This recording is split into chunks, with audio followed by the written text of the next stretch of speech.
But yeah, we had to put in the ATIS that if you're a Flight Sim 2020 user, you will not be able to accept the ILS to 33 left, which was our arrival runway that night, because it was a mound of dirt. So everybody that was arriving in the BWI that was flying Flight Sim 2020, we had to give them 28 instead, which it was our departure runway. So I'm lining people up to depart on 28, and then all of a sudden I'm looking out on the final, and there's like, oh God, there's a guy coming in on that. You know, so it was like it made it additionally challenging to remember that I couldn't just line up and wait and let them sit there, because I did occasionally have arrivals coming in on that runway. So that was it was fun, and it almost happened to me exactly what you described earlier. Yeah. So yes, PJS. It was being resurfaced 7 years ago, but that just happens to be. And it was a quick project. It was over in like 2 months, but that just happens to be when Bing got their map data, and so now it is permanently under construction on flights in 2020. 7 years ago, I'm just a little flabbergasted that their imagery is that old, because it literally looked like a pile of dirt. And a matter of fact, I wound up so guys would land on 28 and they'd roll past where 33 left was, and they'd turn off. And, you know, we're telling them, all right, you know, remain in this frequency, because I'm going to hand them over the ground after I cross them. And then I see that they're crossing, like, already. And I even kind of called out one guy. I said, hey, next time, sir, please ask for permission before you cross that runway. He was like, it didn't look like a runway to me. It looked like a mound of dirt. I was like, oh, great. So now I got to tell people to hold short of the mound of dirt. PJ says, well, I guess if anyone wants to experience that specific time in BWI history, right, exactly. But now they're going to, whether they want to or not. So, yeah, it was interesting. My colleagues, my virtual colleagues, were laughing at me for telling guys to hold short of the mound of dirt. I was like, you gotta do what you gotta do, man. I don't want them crossing it. You know, Geo fits. It was almost exactly that. I don't know if the VOD is still up or whether it's been taken down.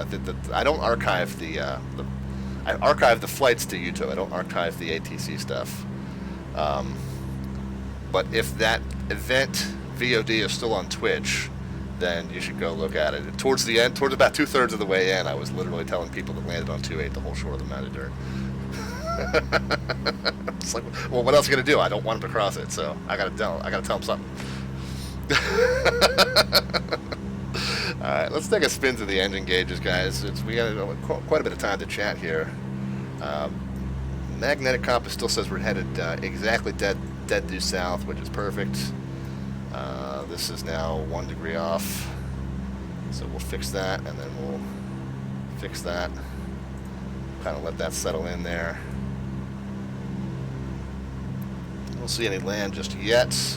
Not really expecting to, maybe for another 30 minutes or so. Let's take a spin through the engine gauges. Everything's still in the green, 23 and 34. Green and green. Temps and pressures all looking golden. Let's take a peek at our fuel gauges. We know we ran the left and right mains down to balance just below 60. They're still sitting pretty. I should probably just keep down here on the aux. Auxes are still looking good at almost 70 gallons. So we'll just keep it on left aux just so we have a sense. We're going to switch those back to the mains for our arrival. However, if the auxes get down to below 25 gallons, we'll switch them early. But we'll cruise on. Geo says, on a different subject, did you see the videos on YouTube of the guys that were trying to fly a DC-3 to England for a D-Day celebration? I have seen a few of those, Geofits. I don't know if I've seen the particular one that you have in mind. So our friend of the stream, Melvin Leroy, he may still be lurking in the chat here, but he's another flight sim streamer that he and I have kind of similar interests when it comes to this stuff, the vintage aviation.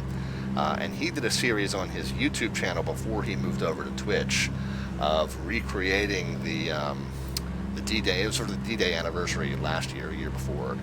Can't remember exactly when it was. But recreating kind of this very similar Blue Spruce-esque kind of route to get over into the UK. And so he had shared with me some resources and some videos that he had watched, some advice that he had taken from some of those videos. So Gio, I don't know if I've seen the exact one that you were talking, that you're referring to, but I have seen some of those. While you are composing that next thought, that follow-up question or that follow-up thought, I'm going to duck out and do a little liquid recycling, guys. Grab another Red Bull, and yeah, we're going to discharge some weight, and then we're going to bring some more back on. So it'll all balance out in the end, but we'll be right back with you. There's still a good amount of flying left to do. We've got to make landfall in the northern part of Scotland here, and then make our way down to Barra, which is where we're going to be landing on the beach of Barra. So that's our goal for tonight. We'll see how well or poorly we achieve it, and we'll kind of figure that out once we get there. We do seem like we've got a little bit of a border or something here. I don't know if this is a orthotile border or what this is. Weather front. Okay, yeah, this has got a very square edge, so I'm assuming this is just a difference in the coloration of the orthotile or something like that. Okay, no worries. We'll press on south, and we'll start looking for some land here in a little bit. Yeah, guys, feel free to continue hanging out in the chat, and I will address any messages that you send once I get back into the cockpit. Sit tight.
Alright, back with you guys. So geofits, yeah, I think we're talking about the same ones. Matt Guthmiller. I definitely did. I definitely do remember that name. And they were flying from New England up into Canada to Greenland and then on to England, which is kind of the same thing that we did on this channel. You can see, if you search the words Douglas Overseas in my YouTube channel, you'll see the previous episodes.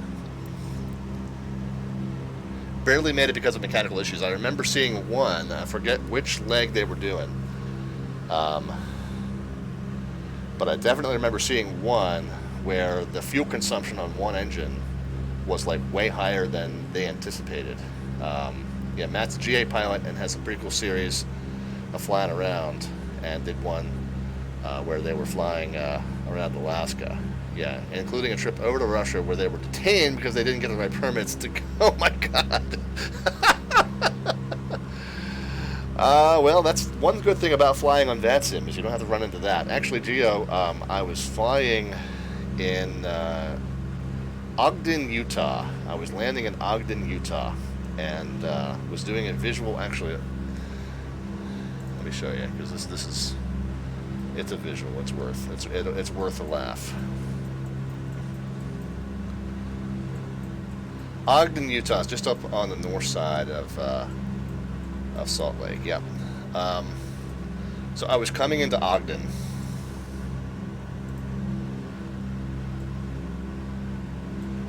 From the west. I can't remember exactly how it worked out, but I was coming in kind of over the lake, and I was doing, the winds were favoring a southbound arrival, so winds were that way. So I was like, all right, well, I'll fly I'll just enter a right downwind to the southbound runway. I can't remember if it's 17, 18, whatever it was. Got up to this point, and I was like, I don't see the airport. And I'm continuing down. I'm like, I still don't see the airport. I'm continuing down. I'm like, I still don't see the airport. All of a sudden, I'm like, oh, I see the airport. Okay, we're lined up. We're good.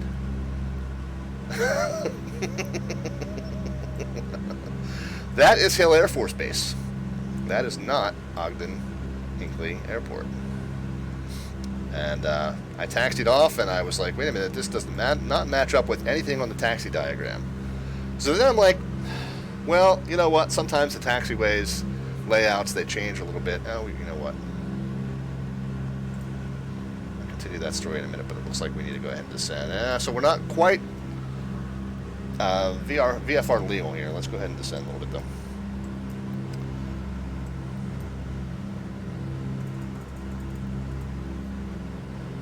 Power down.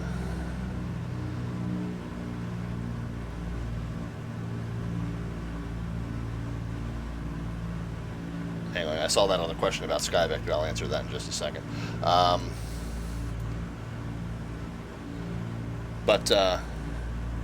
Yeah, so talking about not having to worry about being detained.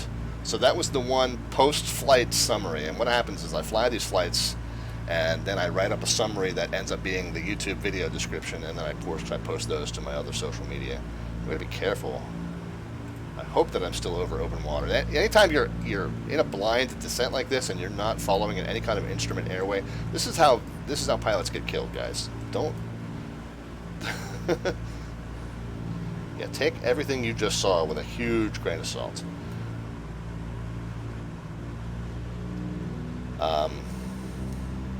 Anyway, 23, 34.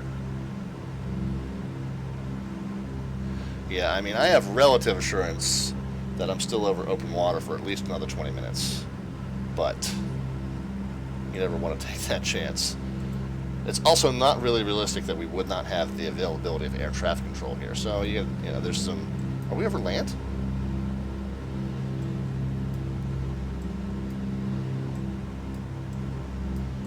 That might be land, guys. Is that land?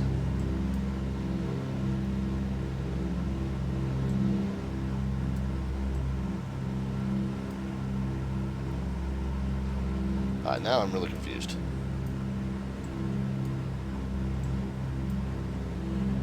That does look like land. I would have thought I had yet another, gosh, 20 minutes. Well, we need to reevaluate. We got to do this math again. Anyway, so geo fits to my point. That's one nice thing about flying on VATSIM is you don't have to worry about being detained for landing in the wrong spot. Like I said, it's definitely happened to me at least once.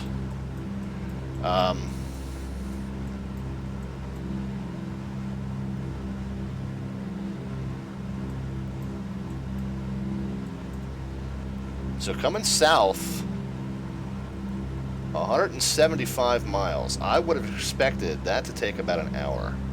We passed over the southern tip of that island at like 8:55, so that's only about 40 minutes ago. I'm finding it kind of hard to believe that we are over this landmass. However, if we are,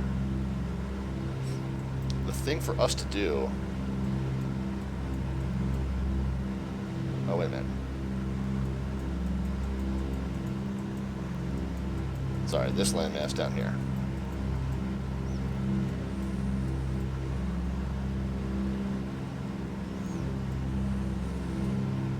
And we're not yet receiving anything on that VOR either.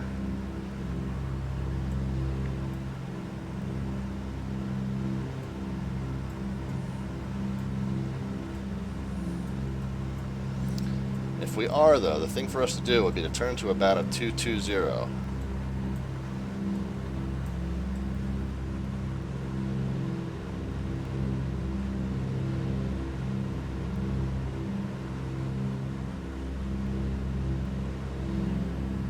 Because we want to kind of end up on the west coast of this thing, so let's do that. And again, you guys can see a progress bar up top that tells you whether I'm getting closer or away, closer to or farther from my destination. Don't share that with me, guys. Let me work through this.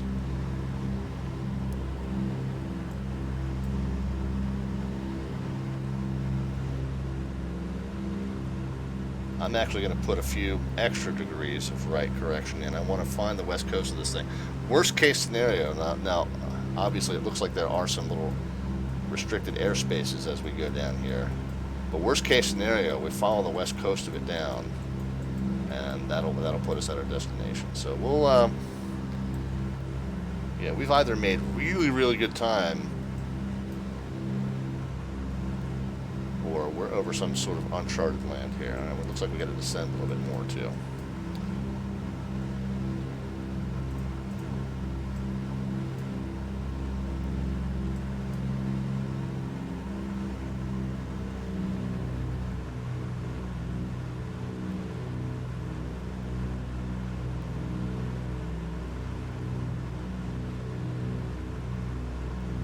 Yeah, GeoFit says a few years ago there was a C-17, oh yeah, down in Tampa, I know this story, that landed at Peter Knight Airport instead of MacDill. They both have a runway 22, they're about 4 miles apart, and it's a 3,500 foot runway compared to 11.4 at MacDill. Yeah, that's down in Tampa, I know that story. There's some awesome video of them, like just unloading every unnecessary piece of equipment from that aircraft and getting it off the ground again.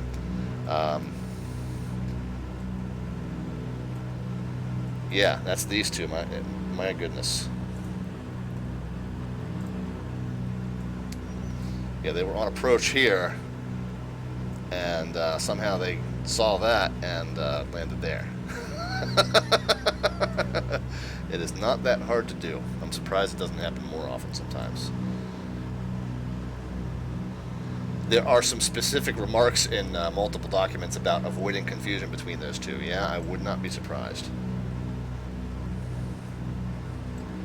We're going to take it down to 3,000.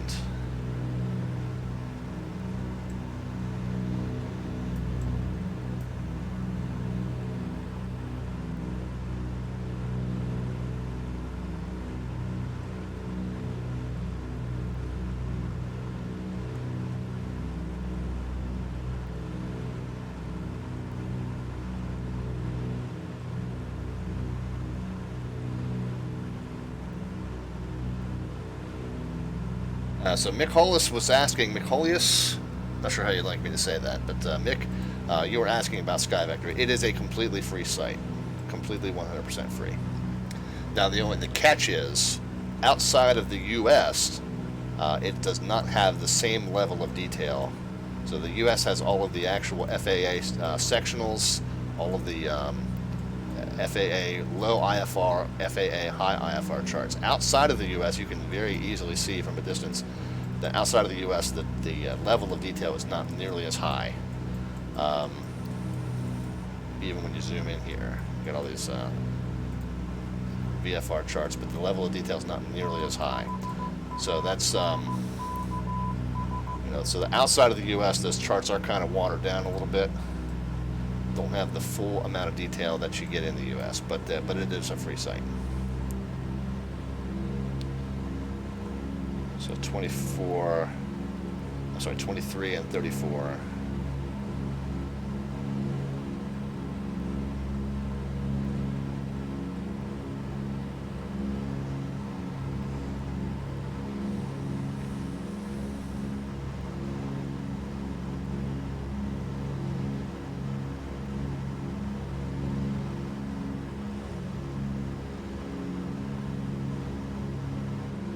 Yeah, they had to completely empty that C-17 with minimum fuel to get it off the ground at 3,500 feet. Yeah, no doubt. No doubt.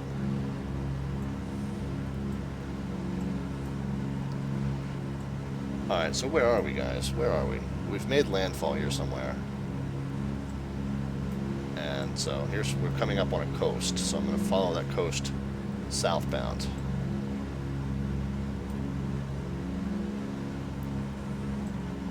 We never did pick up anything on that VOR. We had a VOR tuned in that was over here on the east side, stored away.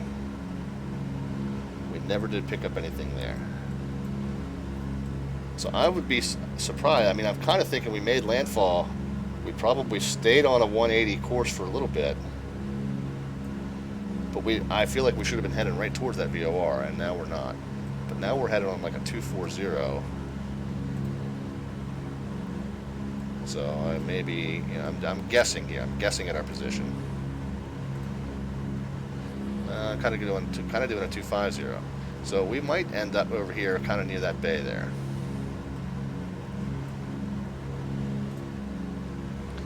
But again, I'm truly and surely guessing at what we're seeing.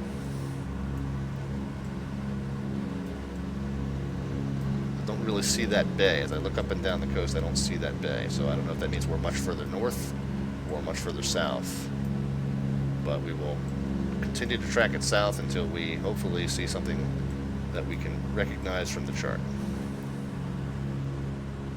That is also a very straight line. I'm almost wondering if that is like a missing tile there. Now, we might just be having some weird scenery issues, guys. I don't know.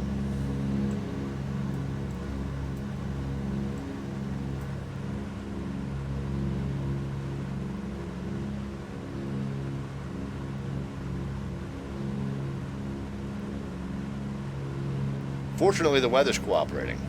We have perfect flying weather.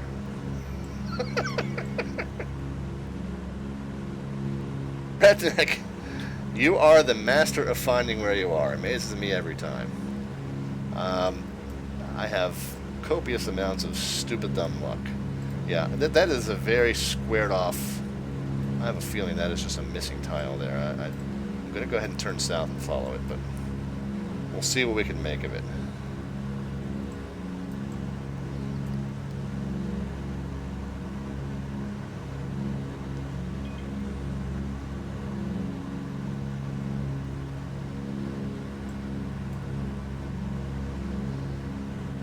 Let's do a quick scan through here. I know we have this. We had this VOR in 115.1. Let me just first of all double check and make sure that that is indeed what I have tuned here. 115.1, okay. And nothing coming in on that VOR, so that's no help. I don't think just. Oh, we have an NDB there as well. 431. Let's tune that and see if that's of any use to us. 431, right? Is that what I just said? 431. Nope. Oops. 431. Okay, so nothing on that either. Yeah, that's got to be a missing tile, but we'll still follow it.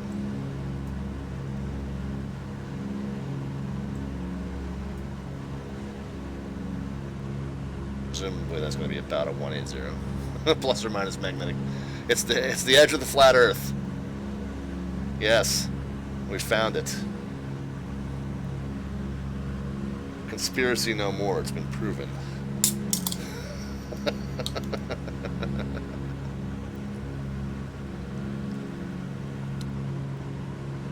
Alright, we'll find it, guys. We'll figure it out.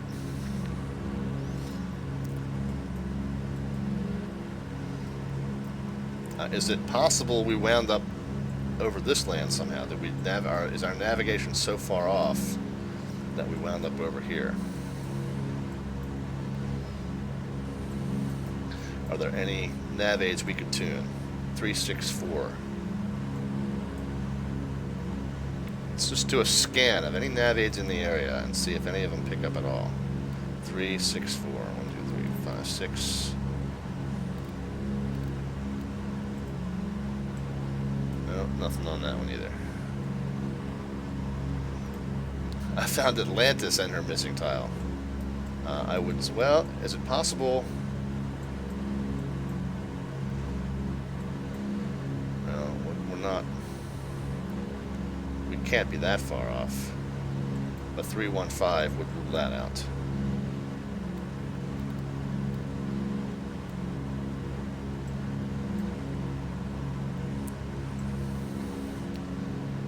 No, nothing there either.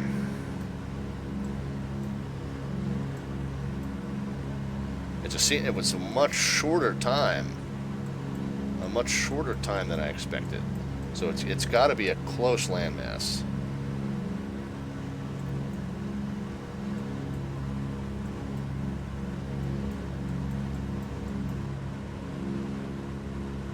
No other nav-aids in this area. Good Benbecula 1395. Just in case we are way further south than I can't imagine how we'd be that far down. 1395. Not that we're at it, but that we're close enough to receive it.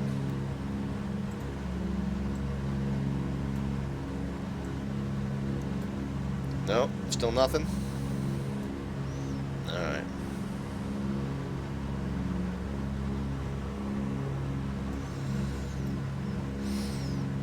And there's an NDB there, 401 as well.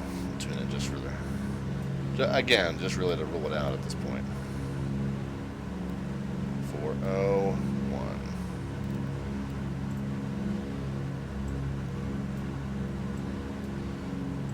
No, nothing. Okay.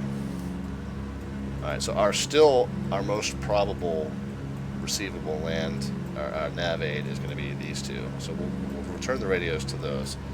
115.1 and 431.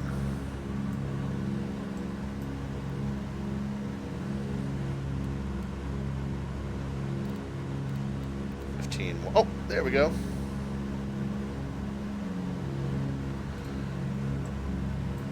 $72 miles from it. Okay. And what's our course to it? Oh, okay. So we're out on a 340 or 34. What do you want to call that, guys? A 342? Is it a 162?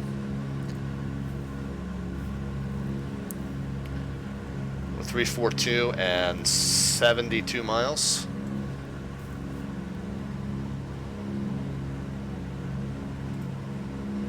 From STN. All right. Well, let's blank out the route, and we are going to go SAY. Put in 3 numbers for the radial, 342, and 3 numbers for the mileage, which was 072. Yeah, guys, we're over uncharted territory. That is Atlantis. I told you, it's like we shouldn't be anywhere near land at this point. I was correct.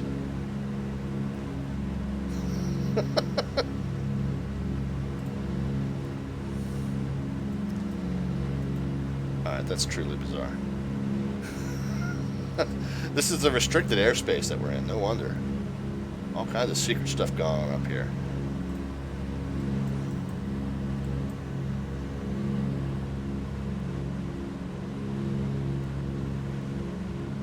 It's the border between the North Sea and the Atlantic Ocean. That's what we're seeing. Here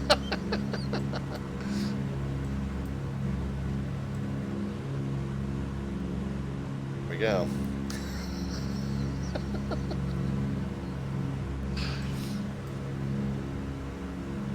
Alright, well, if we want to be navigating kind of straight toward that VOR, then not really, but in that direction at least, then we want to stop that southwestbound track. Whoops. What's our current? Let's resync these. 81, 95, or yeah, 95.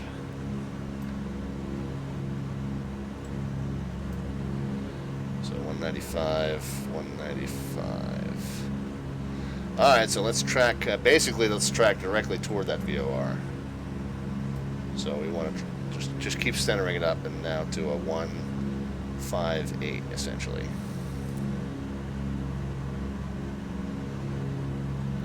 So right about there.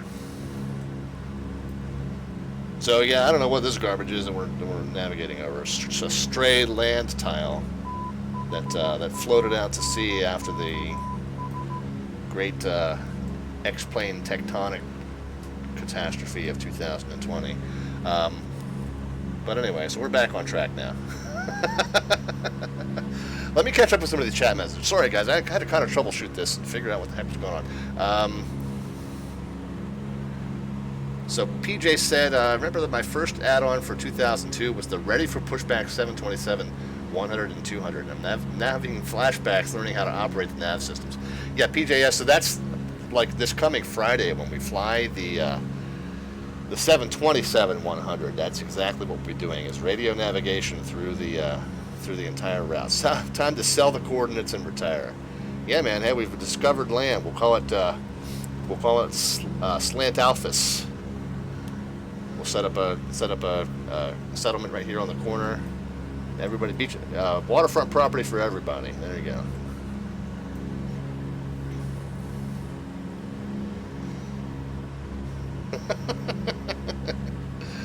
Screaming Cheese is back with us. Geofits. Yeah, I'm gonna say no. I'm gonna say this is not the border between the North Sea and the Atlantic Ocean. I'm gonna say this is a stray land tile that somehow got named incorrectly. Maybe this is whatever coordinates we're at. Maybe this is a land tile that belongs east of the prime meridian rather than west. Maybe just a flipped plus and minus sign, something along those lines. According to every chart I'm looking at, this land should not be here. So I really don't know, but I don't think it's intentional.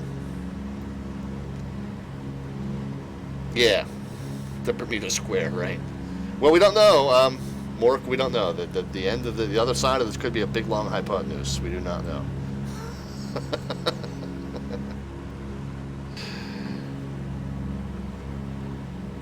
Yeah, very, very good, guys. Very good. All right, well, the good news is we do have now that VOR that we're tracking inbound. We know it's 60 miles away. So we know that, by the way, when we get to that point,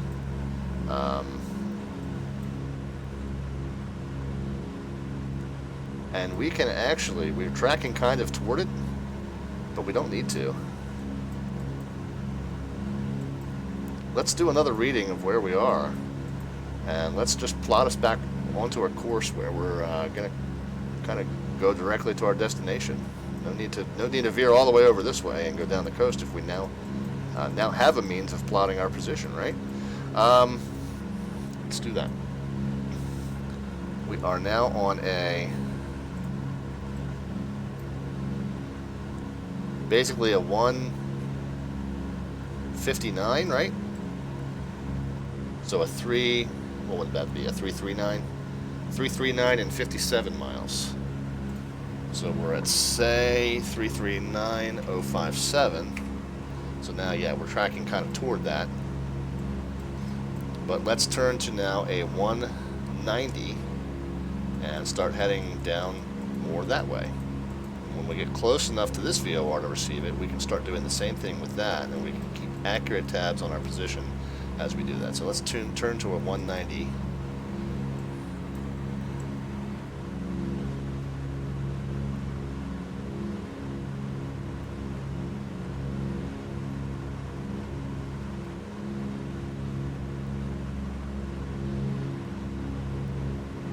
We'll wave bye to Slantopolis.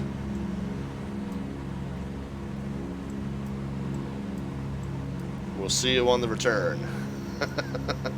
I wonder if Slantopolis has any airports on it.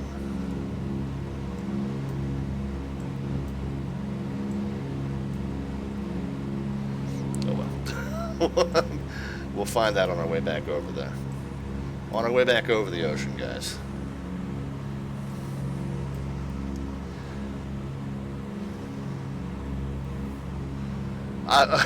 Redneck, I love it. Of course, you're the only person that would fly where the sim doesn't even know where it is. Yeah, yeah. Well, this Douglas overseas adventure has taken me into a lot of different places that I never thought I'd be before, but I didn't realize that some of them might not really even exist. Can you even land on Slantopolis? We'll find out another day.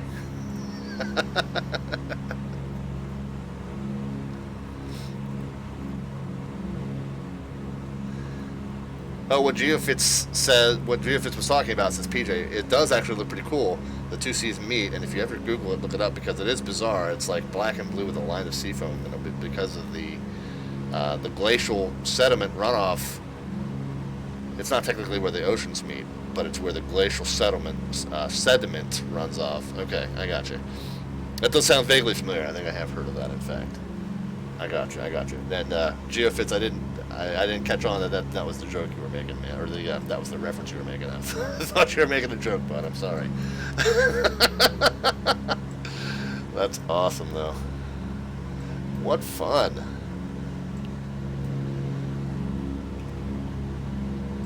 I'll miss you.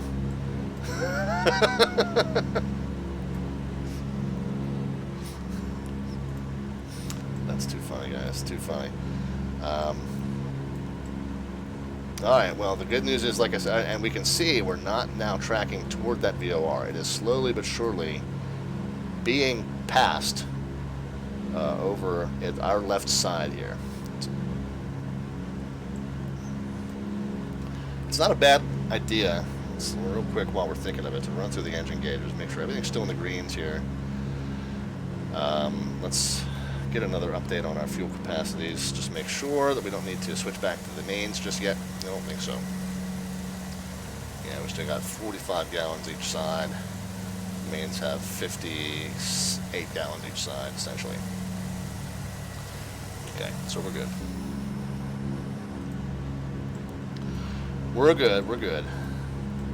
But yeah, so what's going to happen is, since we're not tracking directly to this VOR, intentionally not tracking directly to this VOR, the radial that we are on is going to change. Let's just draw what this is going to look like on the chart, so you guys can understand the very convoluted navigation that I'm doing here.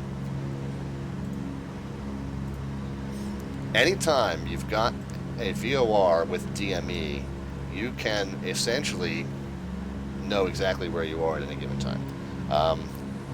As we continue down this southbound track, right, we're not tracking, so we're not tracking to this VOR. If we were, the radial would not change. Well, I didn't draw the line to it. But if we were tracking directly to it, then our radial would be a constant, 339 or whatever it is. And matter of fact, when you're tracking airways, that's exactly what you're doing. You're staying on the same radial and tracking it directly to or directly from that VOR. The more southbound we track, the more to our left that VOR is going to be. So our bearing to it is going to decrease, right? That's like when we're down at this point here, we're going to be essentially on like a 270. When we're at this point down here, we're going to be at like a 240. So the further south we go, the lower the bearing to the distance is going to be, or bearing to the station is going to be. The distance is actually going to decrease until we get to this point where we're completely perpendicular. You know, it's going to be closer and closer, and then as soon as we pass that perpendicular point, the distance is going to increase again. So by the time we're down here, again, this is going to be, you know, more distant back at a, you know, this is going to be at that point where it's going to be on like a 030, or actually will be on like a 150. I'm sorry, no, like 180, like a 210.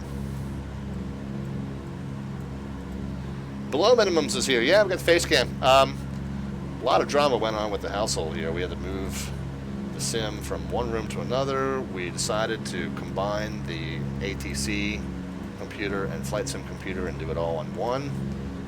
So I figured just use the same setup for both, and why not use the same face cam for both. So, oh, we got this, by the way. I want to remount my control cam so that you guys can watch my controls when I am on approach and landing, but I don't have it mounted yet. But I have it kind of hung over a little bracket under the desk here, and pointed right at the rudder pedals. So I don't know if you guys want to watch me manipulate the rudder pedals when we land, but we can do that. Anyway, so that's why the radial keeps moving, right? We're not tracking that same path in and out. So our bearing to that station is a moving target. We're now on about a see if that's a 150, then we're on a 149, 148. So we're on a 328 at 44 miles. 328 and 44. So let's see how we're doing here. SAY 328044. Oh, yep, so we're doing good. We're tracking exactly how we want to track. And it even tells us to get to our destination from that point that we plotted, we need to continue to track on a 189 at 108 miles. That should be pretty equivalent to what's showing in that progress bar up top, guys, but I don't want your confirmation on that. It might be, you know, plus or minus, might be some rounding errors or whatever. But it should be fairly close to what that progress bar tells you. Again, I can see that, but I choose not to. It's not on my main sim screen. I can look at the stream output and see what it says, but I don't want confirmation on that. I want to go by just what's in the cockpit here. So I appreciate no spoilers, please. Below minimums, didn't know you could do a radial and DME and sky vector. Yeah, it works for VORs. I don't think I've got it to work for NDBs. But if you put in 3 characters for the VOR name, and it's 3, 3, and 3, okay? 3 characters for the name. Oh, we got the cloud cover again. Yeah, we just got ambushed by cloud cover. Let's see if we can very gently go down a little bit. Yeah, this is what I was afraid of, guys.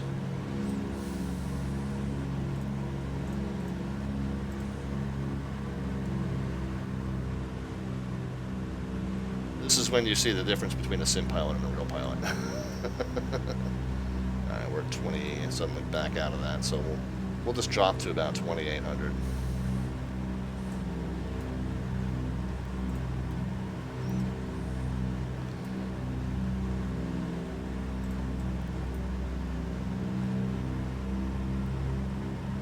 So 23 and 34 again, yeah. Okay, there we are. So yeah, below minimums, the format that it takes is 3 characters for the nav-aid name, and then 3 digits for the radial, and that's the radial outbound from it. So again, if you're tracking in on a 150, you put in 330 there. So the bearing from the station, and then 3 digits for the whole mile. You can't do like 44.1 or 44.5. So you just got to round it to the closest whole mile, and do it that way.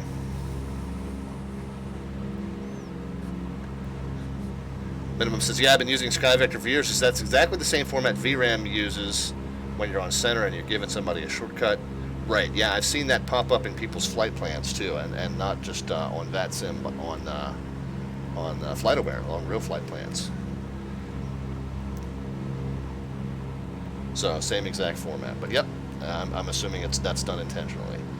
But yeah, so it's 3, 3, and 3. And just round it to the nearest whole mile, and we will just continue to take periodic readings and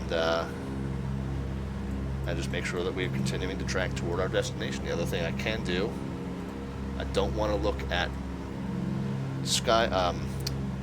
I don't want to cheat and see, you know, where my little icon is, but I can make sure that we're still not in the vicinity of any air traffic control, which is, like I said, it's going to be 1 a.m., 2 a.m. over there, so I'm not expecting us to be.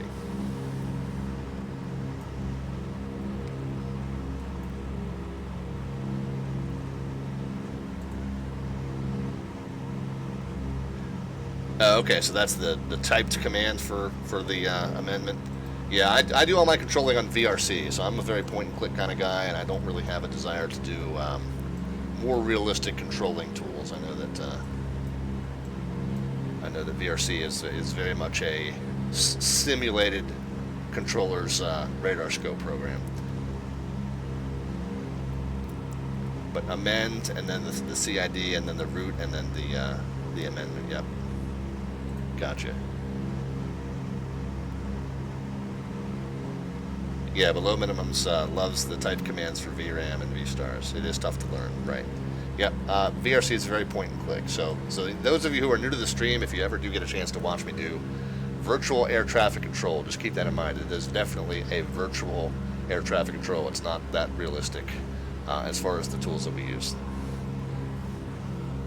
So Marty says, thanks for the stream tonight. Great stuff. Got to bail with a meeting later this week. Yeah, absolutely, man. Pleasure to have you on, and pleasure to officially become your partner. So, guys, remember to check out simulatedaviation.com. Marty and Tim, those guys over there, are putting together, you know, a repository where all of the different worlds of various simulated aviation niches will collide, and he's going to keep us abreast on all the latest developments in Microsoft Flight Simulator.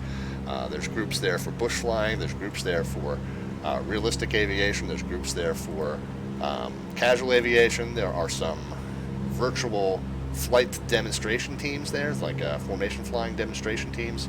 So all kinds of different aviation gatherers over there, groups over there that you can get a part of. So there's simulated aviation on the channel as well. So there's Tim as well.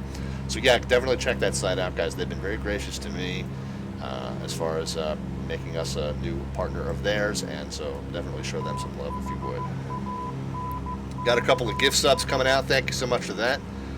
We got a sub going to Redneck Loving Life, man. Well, there you go. Now you're loving life, and you're loving your gift sub too. All right, take care, Marty. Good to have you aboard, man.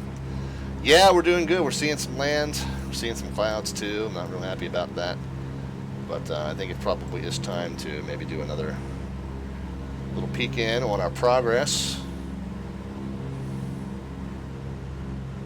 So if bearing 2 station is now a 130, maybe even less, maybe a 129, 128. So that means we're at a 308. And how far? 308 and 34. So we're at SAY 308.034.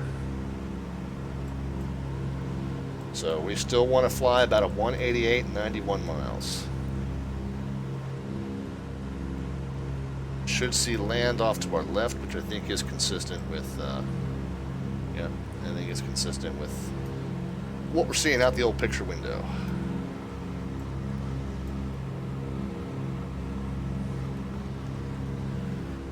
Oh, these clouds are just getting worse and worse, guys. This is going to be interesting. We're going to be at 450 feet by the time we get to the beach here.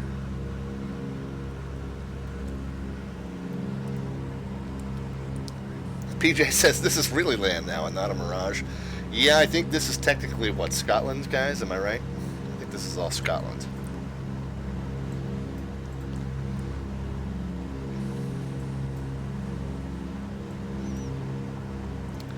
The next dude we see, we'll ask him where we are. If we can't understand a word he's saying, then we'll know we're in Scotland.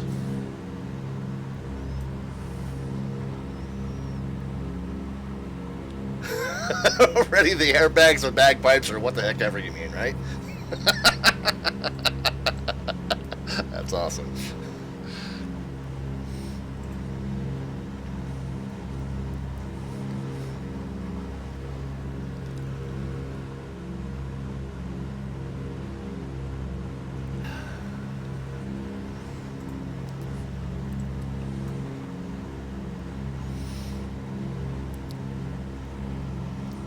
I think we're getting to the point. Let's see, what is the distance from the last point that we plotted there? 91 miles.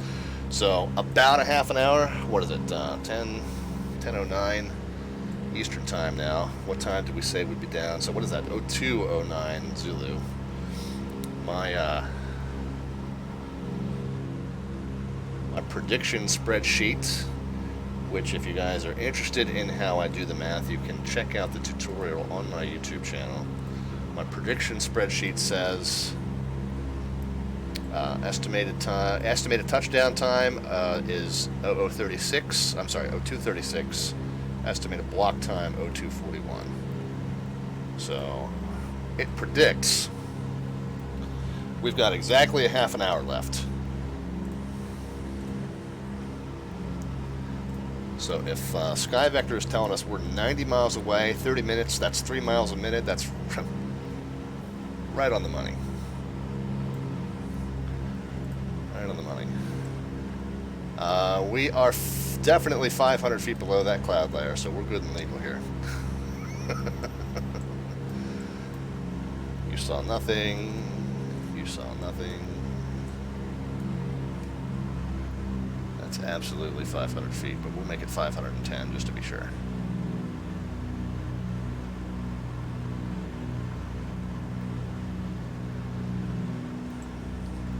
Well, the good thing about the Barra airport is since it's right there on the ocean, we know that the field elevation is 1.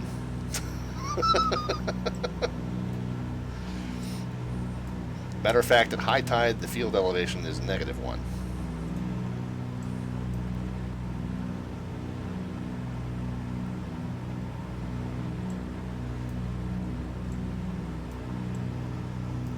Got to take the good with the bad. Exactly, man. Exactly.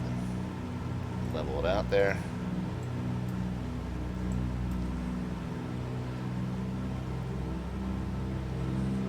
$23 and 34. Let's do a real quick fuel check. I think we're going to be good for fuel here. Wait a minute. That's the one I wanted. Still don't have those alerts coming into the chat. I don't know why, but that is Mech Animal is with us. Thank you very much for the follow. Appreciate that. Oh, and it looks like I missed. Mikolas is a follow as well. I apologize for that, man. Yes, those follow alerts usually show up in the chat, and they're not tonight. I don't know why. So it looks like about 34 gallons in each side in the auxes. And we still got over 50, I'm like 58 in each side in the mains. So we'll stay on the auxes for now. No worries. I think we've got plenty. The hourly fuel burn in this aircraft is what? About 90 gallons. Yeah, about 90 gallons. So we've got a total of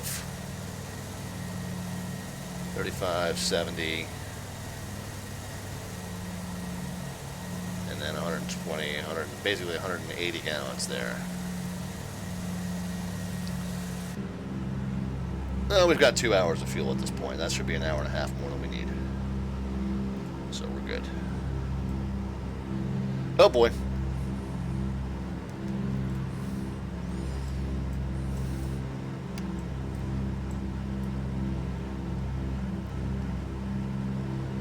Alright, well, here we go.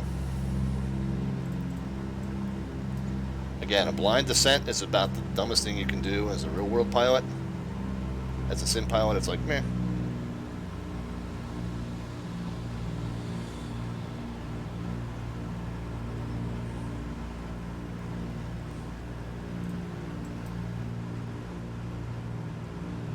What's the worst that can happen?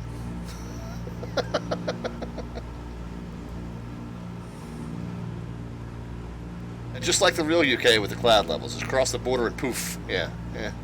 That's pretty much what we got. Of course, X-Plane is notorious for those cloud ambushes too.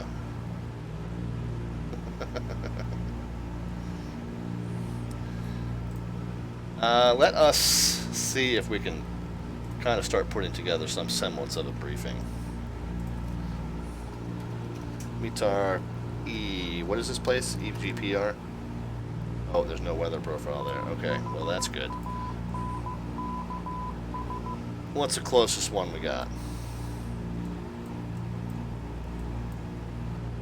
EGPL. Well, that's our alternate anyway.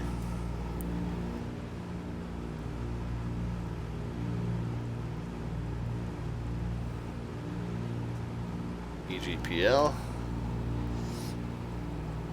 Overcast 1300. Okay, well. Yeah, we see that. What's the winds? 110 at 4.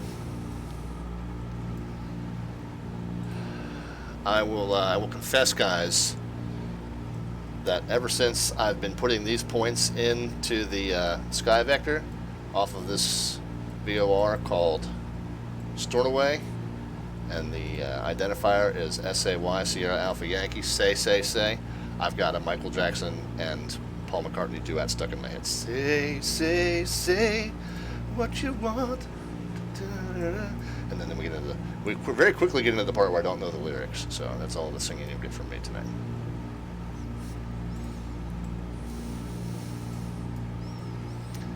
Alright, where are we at? So 1,500 feet, we'll go ahead and level it off again. Sounds like from the weather forecast at Simulated Aviation loves him some MJ. I just love music. I'm a pop music fan. And a child of the 80s. So there's always going to be music references on this channel from every era known to man. What is it I say in my description? The TV references are at least 10 years old. Music references are at least 20 years old, and movie references will be at least 30 years old. That's the general rule here. Let us get an update on our position. We are pretty much passing this thing by. So it's dead due east of us at this point. Oh, exactly dead due east of us. 090 and 32 miles.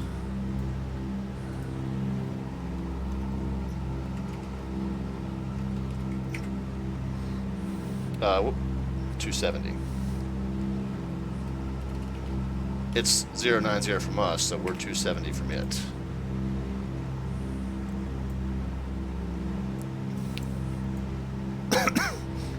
Okay, so 187 and 70 miles.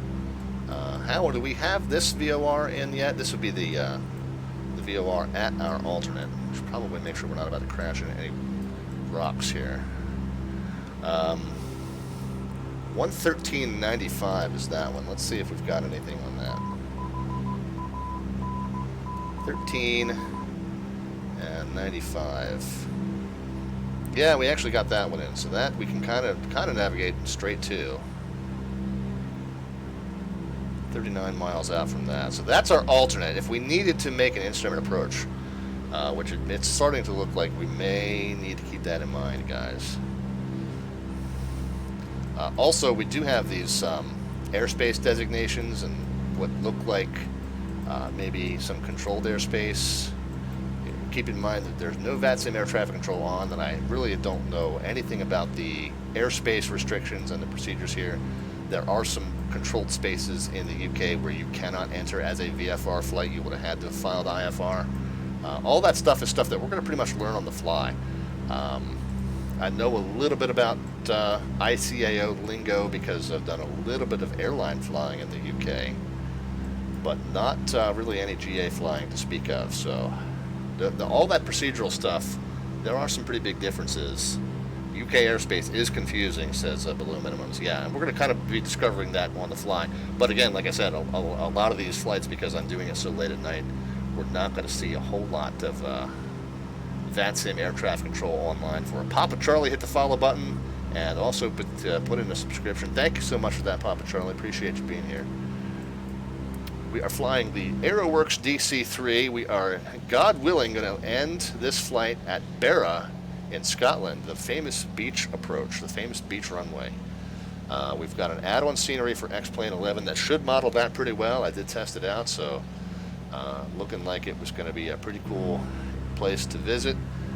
We're almost there. We're coming down the east coast of the west coast of this island up here, whose name I don't remember. We have now this Benbecula VOR as a reference, and 34 miles from that, and I think the airport, I think from when I plotted it as an alternate, it was about 27 miles distant from there. So I think if we were to navigate directly to that VOR, not that we're going to, but if we did,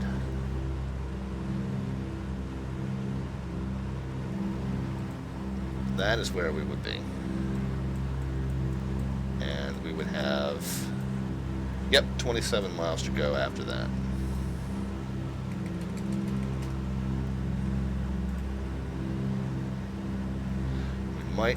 Yeah, it looks like we might need to, because we got to fly at such a low level, we might need to deviate the path here. Just go out around the island a little bit. Yep, okay.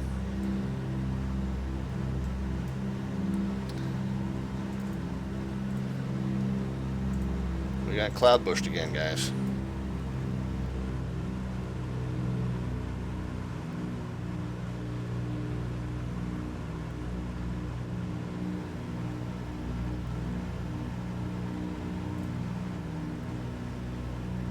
Put in just, well, okay, I was going to say I want to put in just a couple of degrees right correction here. Let's go ahead and do that anyway. Just to make sure the next time this happens, I'm not going to end up having my Red Bull on the rocks.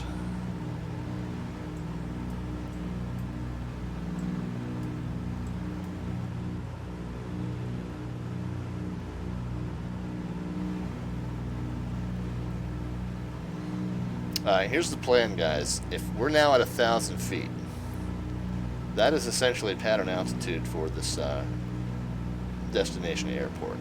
If we get in any closer and find clouds any lower, we will divert. And we will... Yeah, the Morse code for thanks, says Papa Charlie. Yeah, that actually was a trivia question. We did our 2nd anniversary stream. And that was our big gift card giveaway. I was the first person to correctly identify what that sound represented, and that was the big winning answer. Very cool of you to pick up on that.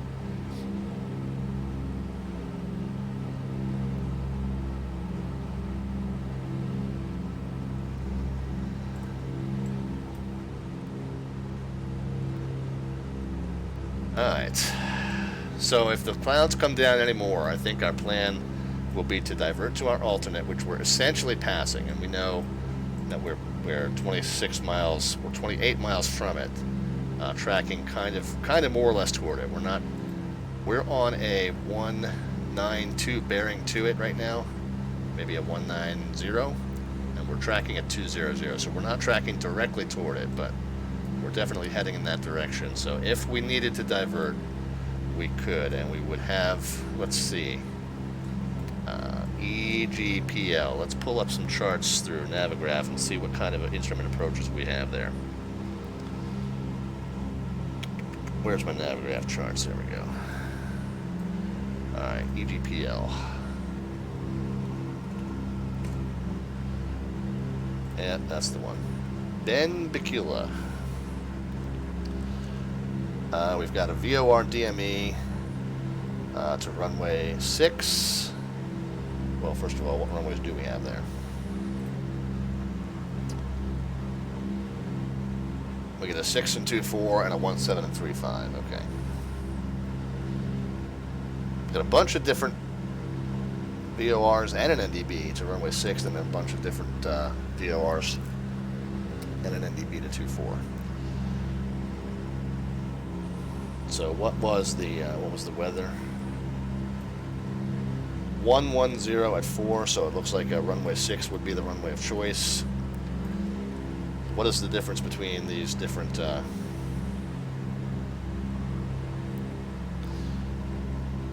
regular VOR? That looks pretty similar. VOR DME Zulu. Oh, that's VOR without DME, maybe. Let's just make sure we're not going to hit anything. So that's VOR without DME. If we have VOR with DME, we've got two choices here.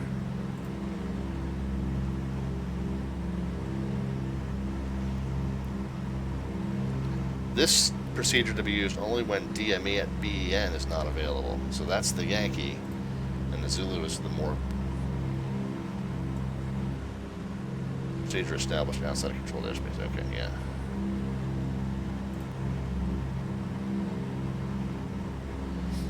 So this is the one you use when you don't have DME. So it looks like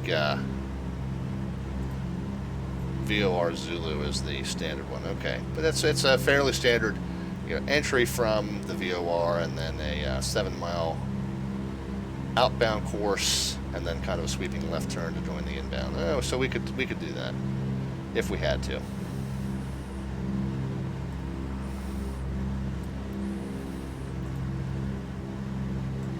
These clouds continuing to come down on us. Yeah, if we had to, again, this is the good way to kill yourself if you're a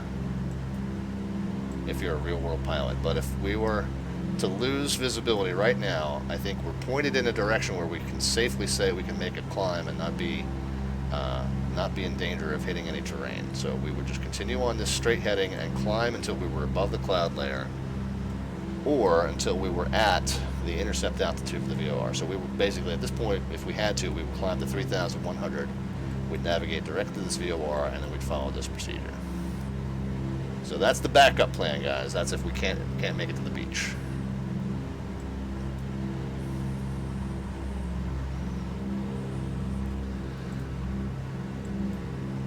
Again, we're taking some huge liberties here, guys. Some huge liberties. Sim pilot only.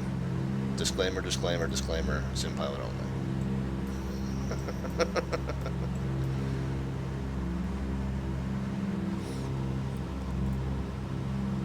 And no VATSIM air traffic control on in the area. So again, we would really have the ability to get a pop-up IFR and do it the proper way, but it's okay. Plan A remains to be the beach runway. So let's keep our fingers crossed that these clouds don't come down anymore on us. At this point, we're as low as we can. We feel safe going. 787 Centauri is here. 787 Centauri, hello. Thank you for stopping in. We're flying our AeroWorks DC-3. We are going to try to land on the beach at Barra in Scotland in the UK. We're going to try. The weather does not seem like it wants to cooperate. We're at 1,000 feet over the water, and if we get forced any lower, we're going to actually just climb straight up through the clouds, and we're going to commence this instrument procedure into our alternate, which is Benbecula, about 30 miles up the coast from where we want to go. However, Plan A remains the beach. Let's do another reading on where we are. We are pretty much dead due north, maybe about we're about a 359 and 15 miles from Ben. So if we back that point out there, and we go Ben, whoops, no, not there, not there, not there. Ben, 359 and 015. Okay, that plots that next point for us.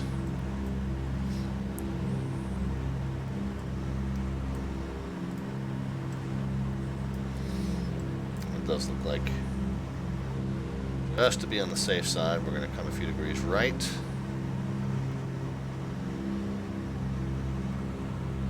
So if we're going to continue to our destination, again, we're going to kind of skirt the edge of the island here.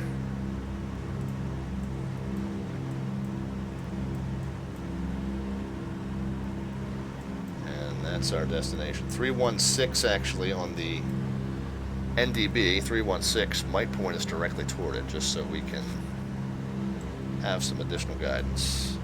Is there an instrument procedure into that? Maybe is there an NDB approach into that? Because that would be cool, because we could just climb right now.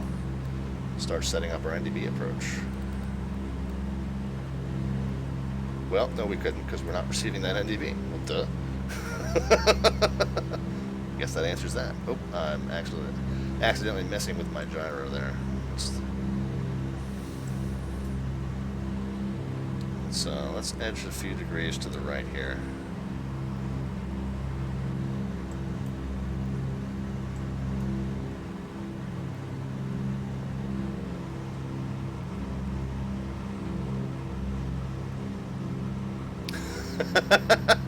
(787) Centauri says, glad to have you on the simulatedaviation.com team.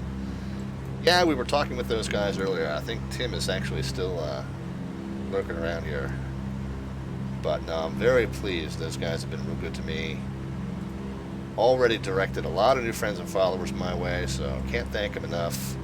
And I think it's going to be a real fun partnership, so...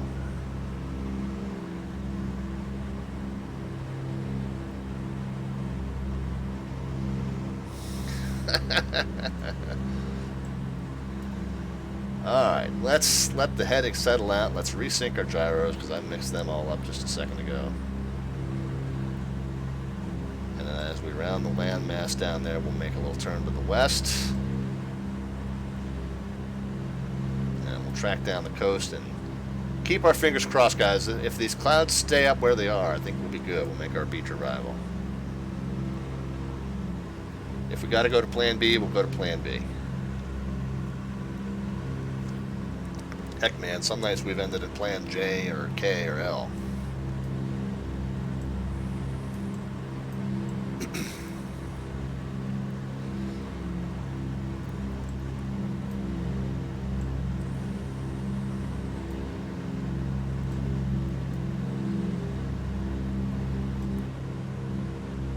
Alright, so what's the word? Is that a 225 exactly there? Alright, let's fix that then.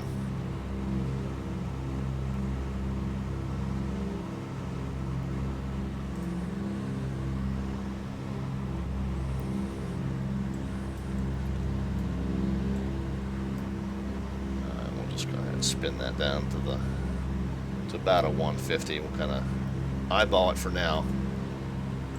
As soon as we get the heading stabilized, we need to get all these directional gyros in sync with each other. Last thing we need right now is a directional instrument that's not pointing us in the right direction.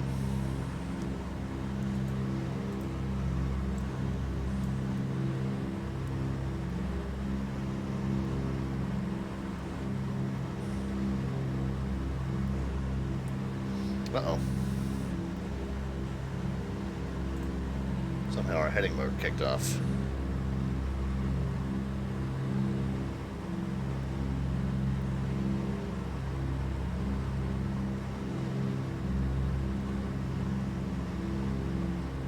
Yeah, I think we want to be on about a maybe about a 140.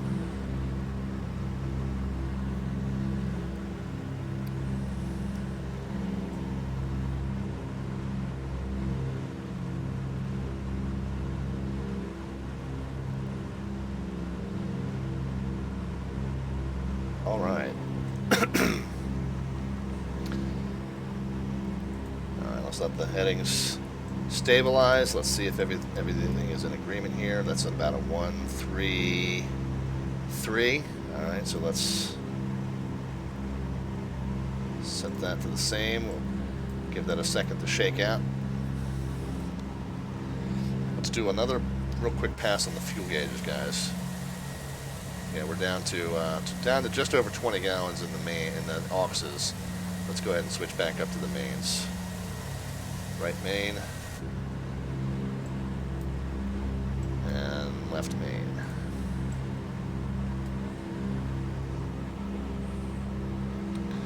Good morning and good luck. Yeah, thank you, brother.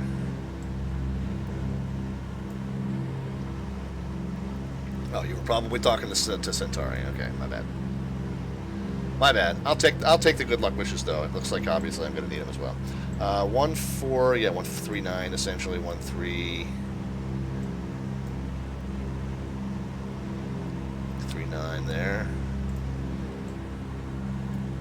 Okay.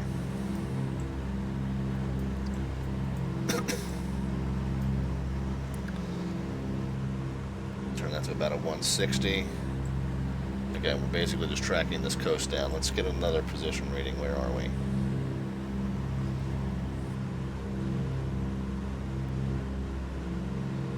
Nope, other way.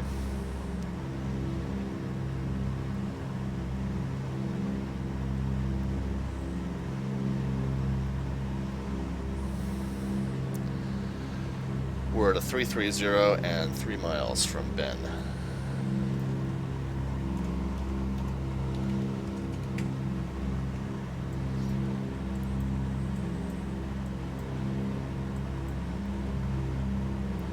Yeah, so our alternate airport is immediately off to our left-hand side, should we need it. Oh, there it is right there, right in front of us. So, worst case scenario, we come back here, guys.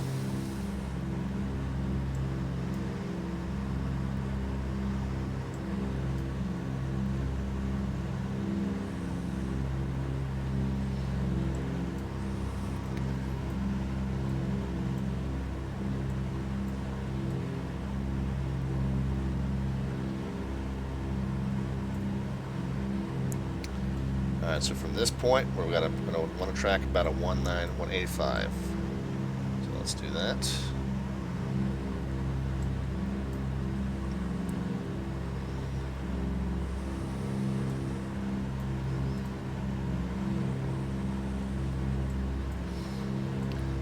Alright, and like I said, if we need to, if we have to make a blind climb and head up to 3,100, navigate back to the VOR we just passed, that is plan A, or plan B rather. Plan A is that one, EGPR.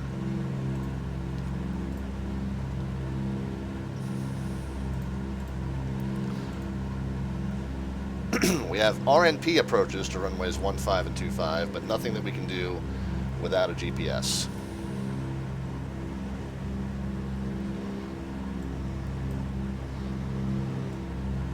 The wind was, what was it? Let's do an updated reading just to see. 120 so it's only 2 knots, but we've got a runway 11.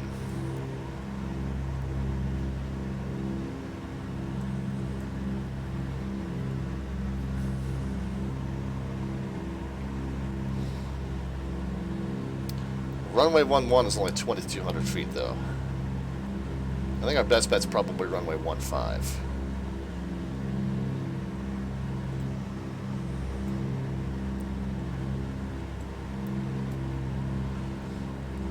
Gonna kind of be making a straight in for it.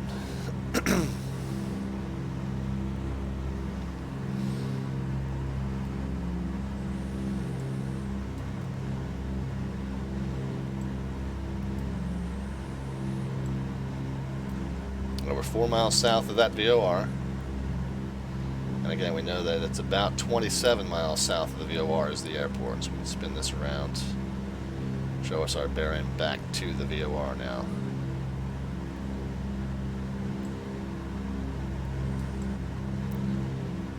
So we're about 20 miles out.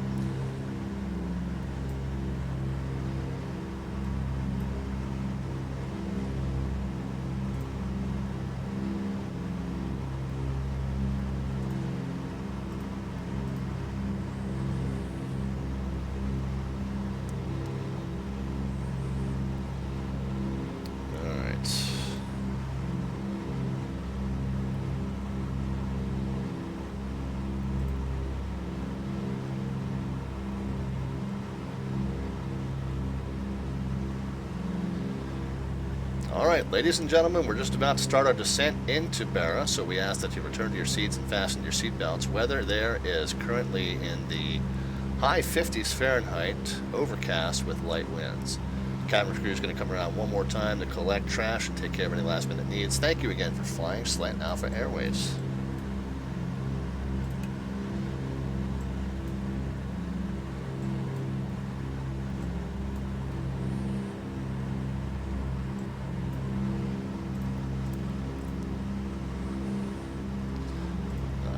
Radio altimeter to 10x now for our approach, especially because we're already kind of low level. That will definitely help me feel a little bit better.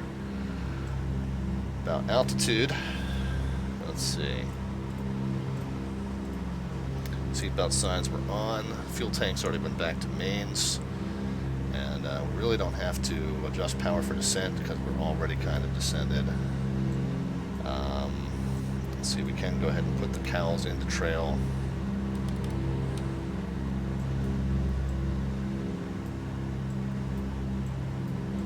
And again, we're just kind of skirting the coast down the whole way until we get to our destination.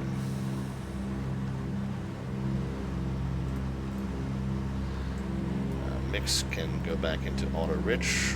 Where is it? Well, yeah, there's a point there where they kind of clunk into position. That's there.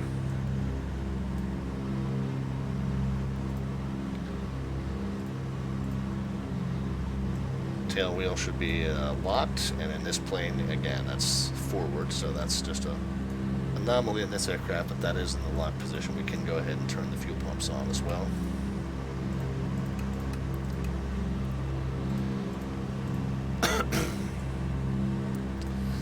Alright.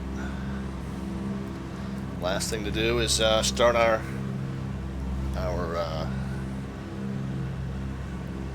speed control and our flapping gear deployment. So everything else is done. 12 miles south of the VOR now, so about 15 miles from the airport. I don't believe there's anybody nearby, but we'll make a CTAF call just in case. Barra traffic, Douglas 514 Delta Victor, 15 miles north of the field, 1,000 feet inbound for full stop. Barra. Don't yet know what kind of pattern entry we're going to do. We'll probably need to kind of overfly and get a sense of the layout of it, and then enter a pattern for the runway. So we'll kind of play that by ear once we get there and see what the layout looks like. It's come a few degrees left.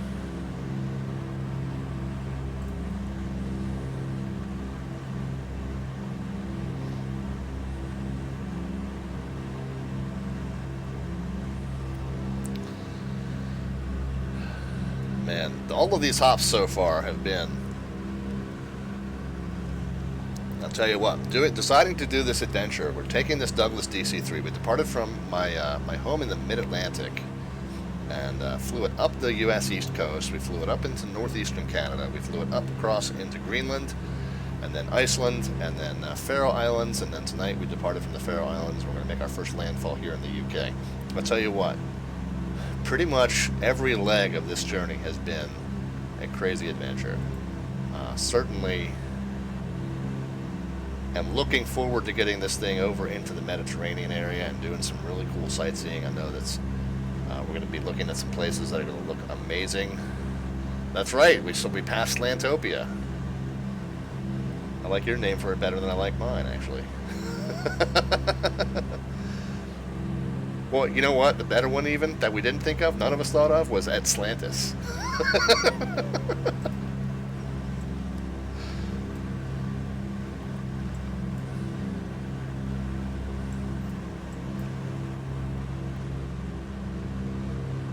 Yeah, exactly. Yeah, right, exactly. As soon as I thought of it, I'm like, oh, that's obviously correct, right?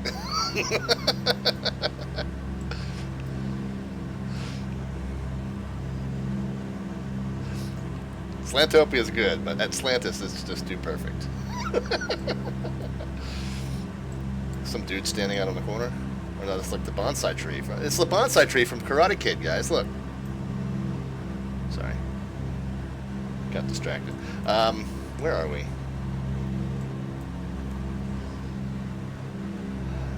20 miles. And so we should be just about 7 miles. PJ's gonna plant the Queen's flag and cue up the bagpipe chorus. Indeed. I love it.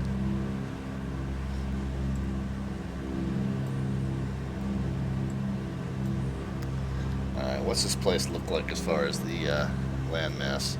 Are we actually, yeah, we are actually going to depart this island Oh, we have that 316 ND. Yeah, that NDB is actually pointing us right to it, so that's good. So I was going to say, yeah, we are indeed going to hop from this island to the next one. Let's go ahead and turn.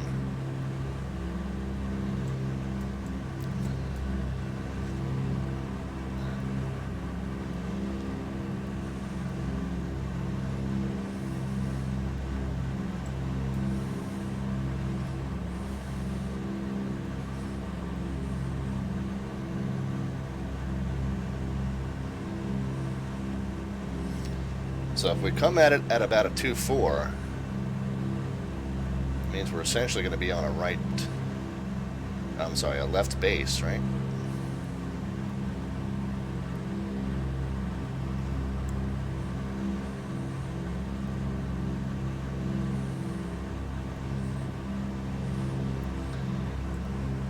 So I think actually, you know what, guys?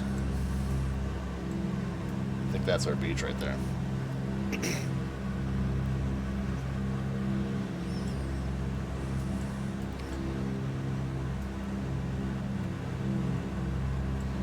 Alright, my airplane.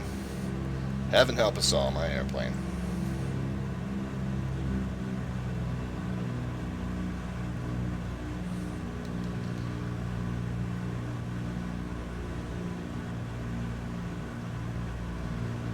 And we don't really want to lose any altitude. We are trying to just get the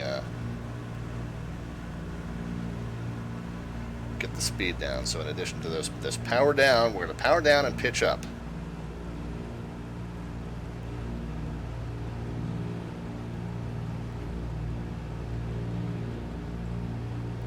Yep, that's our beach right there, guys.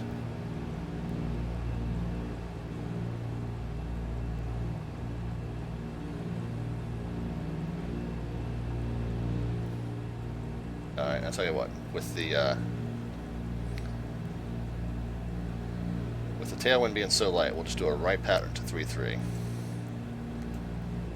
Air traffic, Barra. Douglas 514 Delta Victor is on a right downwind for runway 33, Barra.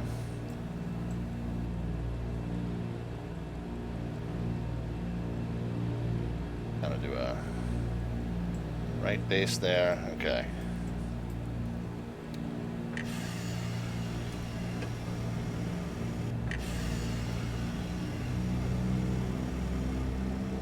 Alright, flight attendants, prepare cabin for arrival.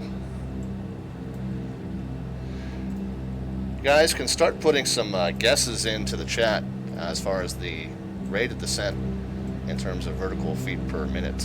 Vertical rate of descent is in terms of feet per minute on touchdown. There's no bot command on that. It's just number in the chat. We're going to kind of go through the guesses manually and figure out who was the big winner. So there's no technology on that channel that you need to be aware of, but you can kind of just throw some numbers in. We're going to go flaps 3 there, yeah.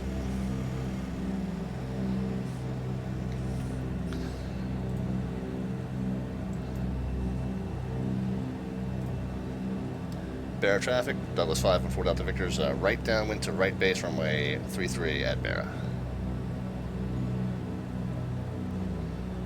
Under 90, we can go flaps 4.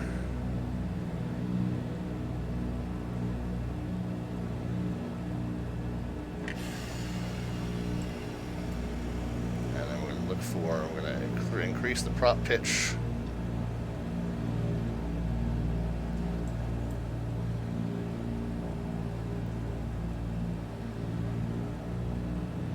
Look for about 70 knots on final.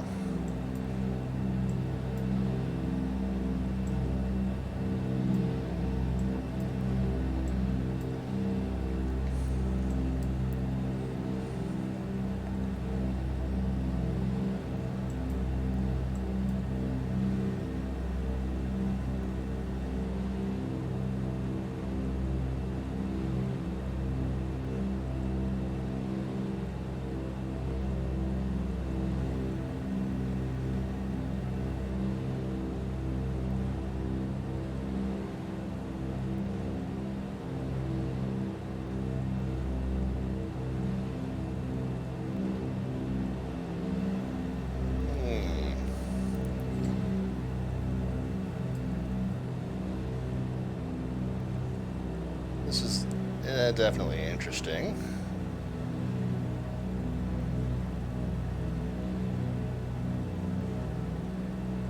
sure this was the really preferred pattern direction, but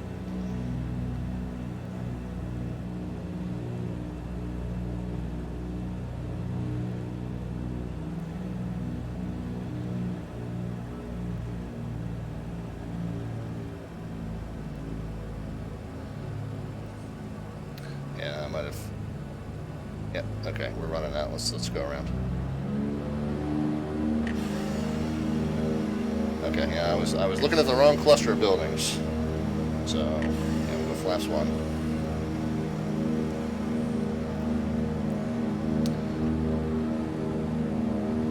So where are we? We're both okay. We'll just basically do a 180 and come back in. Barra traffic, Douglas 514 Delta Victor's on the go around. We're going to do a 180 to the northwest and set up for a straight in runway 15 Barra. It's a super interesting approach, says Melvin Leroy. Yeah, I was just having trouble figuring out what the where the runway was, kind of, and I was looking at the wrong cluster of buildings as far as the terminal. So, yeah, so back up. We do still have the gear down, so I did neglect to get the gear down on that go around, or gear up on that go around. But that's fine. At least at this point we'll just go ahead and leave them where they are.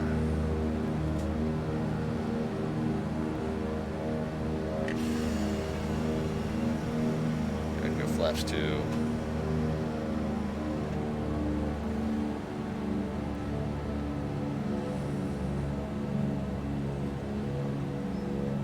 Try and keep the altitude up to about 900 here.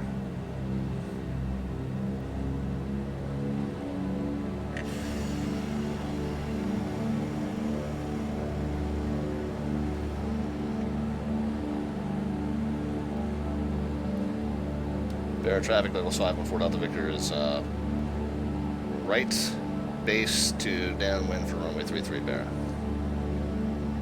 Correction, right base to final runway 33 Barra.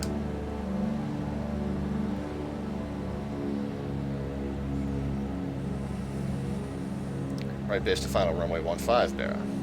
I don't know where I am, guys.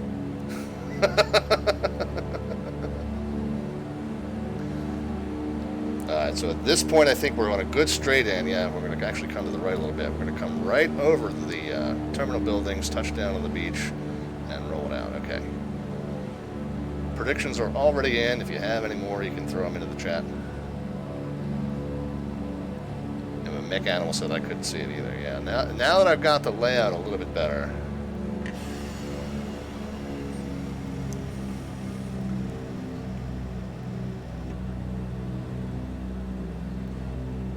So this one, all right, this isn't too bad. I think truly to be on 15, we're going to come in over the terminal a little bit more.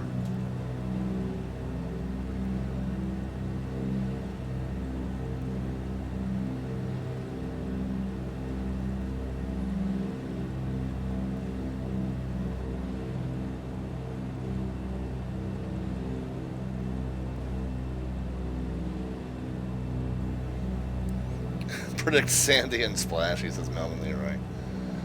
Yeah, I think we will have that.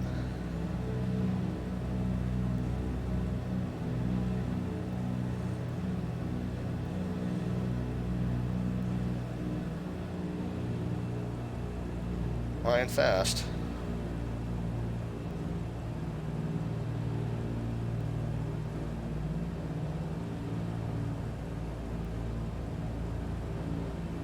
Set up pretty well. I'm not sure I'm adhering to the actual runway markings here, but it'll be close enough. Hopefully.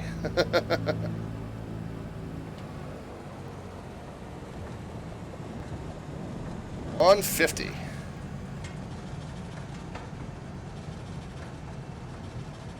And now can we get it stopped?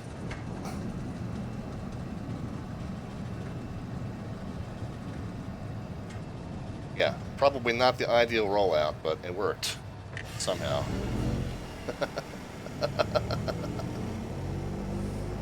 Runway suggestions, yeah, that's kind of what we took it as. Well, we're down safely. We didn't topple over. I'm not sure we landed, like I said, I'm not sure we landed exactly where it was recommended, but we landed.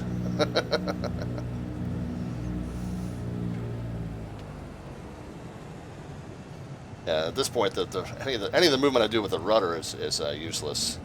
It's all about the differential braking.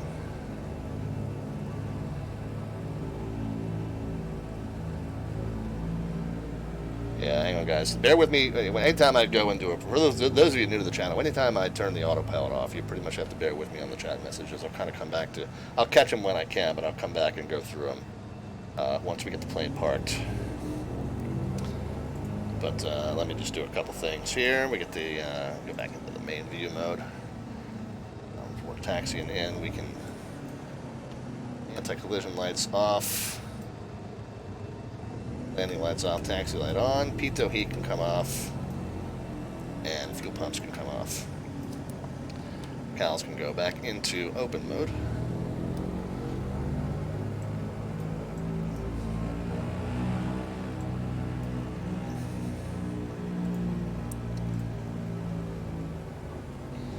Oh, and the tail wheel, that can come unlocked. That'll help us turn a little bit more easily. I guess that was just dragging around in the beach.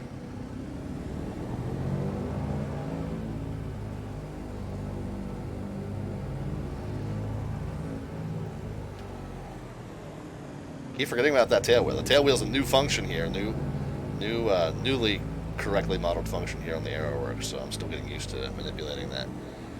We did, yeah, we did stow the flaps, anti-collision landing, taxi lights done, pitot and anti-icing, fuel pumps, and cals open. Okay, so we did everything else.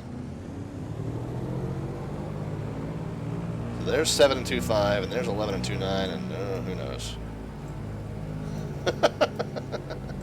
Whatever, man. Whatever gets the job done.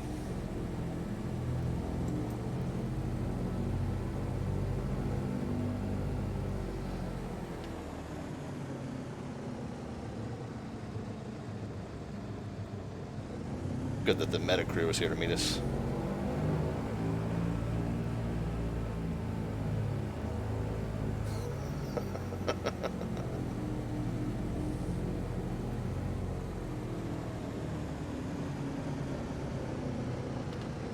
Alright, I think we'll just pop it right there. What do you think, guys?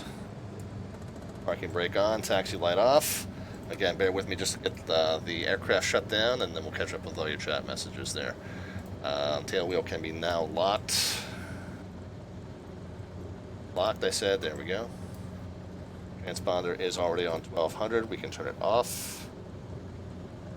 Go ahead and pull the mix into cutoff, both engines. Mix, okay. Magnetos and generators and seatbelt signs. We can start piling out. Get the doors open. Yeah, there you go. Guys can watch your step as you drop onto that sandy beach. It does look a little wet. What else? The trim can be reset. And what did we say? What else do we gotta do? Oh, we can check on the fuel and ETA. What did we say for the timing, guys? 10:36 and 10:41. So we wound up taking a little bit more of a circuitous path to get here. Of course, we did a little go around there too. I don't know, we didn't go that far out of the way, so I expected us to get in a little sooner than that. But anyway, so yeah, we're a little after our expected arrival time. The fuel remaining was predicted to be 835 pounds. Let's see what we have here. 767, so a little short, but not too bad. Well, I guess you know what? The biggest difference there was probably the fact that we were at 1,000 feet for a good chunk of the last part of that flight, so I'm sure that would certainly account for the fact that we were slightly less fuel efficient than we had initially intended to be. So that all worked out. We got here, we had plenty of fuel left in the tanks, and we will live to fly another day. Levers now can come down. Whoops, not the flaps. Radio master and inverter. As you guys hopefully have completed piling out of the plane by now, we get the no smoking light off. The fuel tanks can go into off. Where's that? There's off, and then where's the other off? Down here. Oh, that turned them both off. Cows can now go closed. And master battery switch can come off. And that should be it, I would think. You guys have all piled out, hopefully. We'll go ahead and get those doors closed up. Alright guys, well welcome to Barra, Scotland. I'm glad that you were flying along with us tonight. All of the old friends and new followers as well, thank you for being here. PJ says, I'm sure you've answered this before. Have you given any thought or desire to upgrade the yoke to something like a honeycomb? I have a CH. I keep eyeing a honeycomb, especially because of Microsoft Flight Sim, and Austin really liked it. Yeah, PJ, I try to be careful about how much money I invest in this simulation. I just got the new gaming computer a couple months ago, but that was the biggest investment I made in a while. I actually really like the CH. The honeycomb, I feel like the trim is on the wrong side of the honeycomb for me. Yeah, I mean, yeah, of course. I'm always kind of constantly eyeing up new hardware and stuff. But I like the CH. I've had it for a good long time, and it's a great yoke for being a pretty inexpensive and affordable one. It's not perfect. It has some lubrication issues. It's inexpensively constructed, so it isn't as smooth as some of the more expensive ones. But yeah, probably at some point I will upgrade. It's just not a priority right now. Result was 150. That puts Papa Charlie as the winner. Yeah, let's scroll back through those other messages. Yeah, so we had Mork, and it's not, by the way, those of you new to the stream, it's not closest without going over. It's just closest in either direction. So Mork said 120. We got predictions at 247, 200, 134. Yeah, 134 does look like it was the closest one at 16 off there. Northwest Orient came in with a 112. 289 said, not JK. Thank you for stopping in with that, not JK. Welcome to the stream, or welcome back to the stream. I don't remember which applies. Melvin Leroy says, yeah, super interesting approach. Papa Charlie, you weren't the only one who couldn't find a runway. They are marked. I guess these signs do mark them in some way, but I really couldn't tell where they were supposed to end. Who was that popped back in? That was Sim Marty. Says I just came back for a minute. See a missed approach. So yeah, you were my good luck charm, Marty. Thank you. Yeah, Mech Animal says I couldn't see it either. Redneck came in with the 88, and yeah, some good surfing waves there. I agree. Yeah, Papa Charlie, the big winner. So Papa Charlie, occasionally we do giveaways on this channel. Not tonight, but often we do, and we've got some big ones coming up because we are ever so close to cresting that 1,000 Twitch follower and 300 YouTube subscriber mark. So we're gonna have we're gonna throw a big party on this channel when that happens. We're getting really close, and tonight put us quite a bit closer to that. So thank you very much again to the simulatedaviation.com guys for all of the promotion that you guys have helped me with, and you sent me a lot of new viewers and followers tonight, and can't appreciate it more, and I think it's going to be a wonderful partnership. So definitely guys check them out. SimulatedAviation.com as an awesome repository for all things flight sim related from every walk. So PJ, yeah, was that the last message? Yeah, it was. Okay, cool. All right, very good, guys. Again, we are mostly a general aviation stream. We are mostly here Mondays and Fridays, 8 p.m. Eastern Time.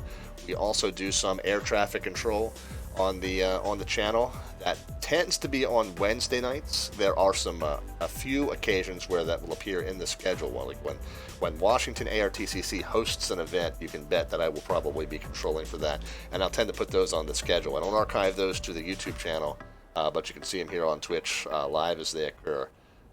So we do have some of those coming up as well, but just to let you know what's coming up on the channel, again, this coming Wednesday night, there's a decent chance I'll be around doing some air traffic control, but nothing definite, which is why you don't see it on the schedule. The next scheduled stream is coming up this Friday, and we talked about this earlier on in the chat. The St. Louis ARTCC, the Kansas City ARTCC is hosting a throwback fly-in at St. Louis Lambert Field. 100 years of flying-ness is what they're calling it. We're going to be flying it's Whiskey Friday. We're flying the FlyJSim 727-100. Slant whiskey means radio navigation only, but at high altitude and high speed. Comes at you 9 miles a minute sometimes at that speed. So It's a lot of fun, but it is all VOR tracking and analog ILS gauges and that sort of thing. It just comes at you a lot faster. So that's going to be this Friday, the 18th, and that gets started at 8 p.m. Eastern Time, which is midnight Zulu on the day ahead. The week from tonight, we take our Baron for a spin around Lake Tahoe. We're joining up with the Virtual USA Flying Club, another one of our stream partners, to join in on their event called the Lake Tahoe Experience. They've got 5 airports in a ring around Lake Tahoe that we will be kind of doing in a big, massive group. Those events tend to draw sometimes anywhere between 25 and 35 people, sometimes more. So it would be a lot of GA traffic and CTAF calls, and lots of VFR flying around Lake Tahoe. Should be a very scenic flight as well. We've got the Ortho 4XP all throughout the area, and who knows, we might even decide to try it in Flight Sim 2020. Who knows? We'll see how our mood strikes us that night. So that will be week from tonight. And then week from Friday, the 25th, is when we'll be back on the ATC scope for sure for a scheduled session as an air traffic controller, as VAT USA hosts what they call open mic night. So every facility tries to staff up as best as they can. That's on Friday the 25th. We'll get started an hour earlier than our normal time. We'll get started at 7 p.m. Eastern Time. So a week from Friday, if you want to be sure to come here and see some air traffic control on VATSIM. I'll be working some ground or tower position that night. I just don't know where yet. Full show schedule details are available right below the picture window. If you hit the About tab, all kinds of information on the channel, including that news section on our channel partners. Again, so please check those out. But our full show schedule details are available there. We also have our YouTube channel, which we discussed already. We archive all of our old flights to that, so this flight will end up on that within the next couple of hours. But also over there we have some tutorials. If you are considering getting started on VATSIM, but you're not sure what to say to controllers or how to create a route that they can use, maybe you've tried it once and they were like, well, we can't do, Dulles direct Kennedy. You got to put an actual route in, and you're like, oh, I have no idea. Well, get on that channel and look up the playlist called Tutorials. And there's all kinds of information to get you started on VATSIM if you have not yet done it. Twitter and Facebook, we're just Slant Alpha, and those are good resources to stop by if you just want to see what's coming up soon on the show. All right. Again, thanks to everybody that was here tonight. Hope that we will all see you again. Hope that you all had a happy Monday. And so we'll look for you on Wednesday night doing some pop-up air traffic control, but whether or not we see you then, we will definitely look for you on Friday for Whiskey Friday in the FlyJSim 727 flying in and out of St. Louis Lambert Field. So until then, guys, have a great rest of your week. Stay safe, stay healthy, be safe in your own travels and your own adventures. We'll talk to you all soon.